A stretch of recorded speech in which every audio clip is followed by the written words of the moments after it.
আলহামদুলিল্লাহ finally Dubai labour visa নিয়ে দারুণ একটি খুশির খবর পেয়ে গেলাম। হ্যাঁ বন্ধুরা, অবশেষে তারেক রহমানের নেতৃত্বেই চালু হবে Dubai labour visa. So hello everyone, আসসালামু আলাইকুম। আশা করি সকলে ভালো আছেন। এগেইন আবারও চলে আসলাম আপনাদের মাঝে দুবাই লেবার ভিসা সংক্রান্ত দারুণ একটি আপডেট ভিডিও নিয়ে। হ্যাঁ বন্ধুরা, আপনারা ইতিমধ্যে ঠিকই শুনেছেন এবং ঠিকই জানতে পেরেছেন আজকে কোন বিষয়টা নিয়ে আপডেট দিতে চলে আসলাম। আজকে অনেক বড় একটি গুড নিউজ পেয়েছি, এই গুড নিউজটি দেওয়ার জন্যই চলে আসলাম আপনাদের মাঝে। সো ভিডিওটি অত্যন্ত গুরুত্বপূর্ণ হতে চলেছে।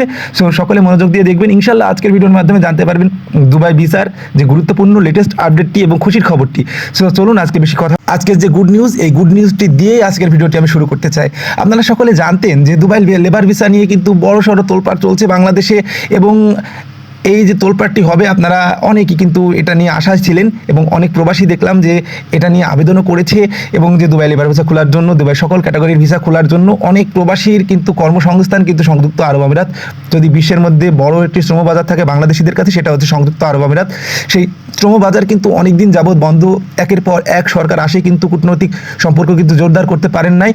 কিন্তু বর্তমানে আপনারা সকলে জানেন যে ডক্টর আসিফ নজরুলের জায়গায় এখন কিন্তু বর্তমানে ভিপি নূর চলে এসেছে, এবং ভিপি নূর ডাকসুর।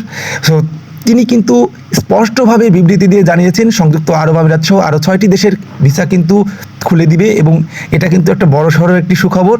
তিনি জানিয়েছেন যে বাংলাদেশিদের নেগেটিভলি দেখছে সংযুক্ত আরব আমিরাত, এবং এই নেগেটিভলি দেখার কারণটা হচ্ছে কূটনৈতিক সম্পর্ক ব্যর্থতার কারণে।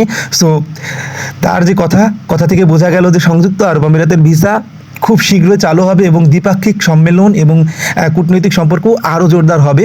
সো আমরা চাই যে সরকার প্রথম যে দেশটি ভ্রমণ করুক সেটা হচ্ছে সংযুক্ত আরব আমিরাত, এবং দু দেশের মধ্যে যে দ্বিপাক্ষিক সম্মেলন করুক। সো এটাই আমরা চাই।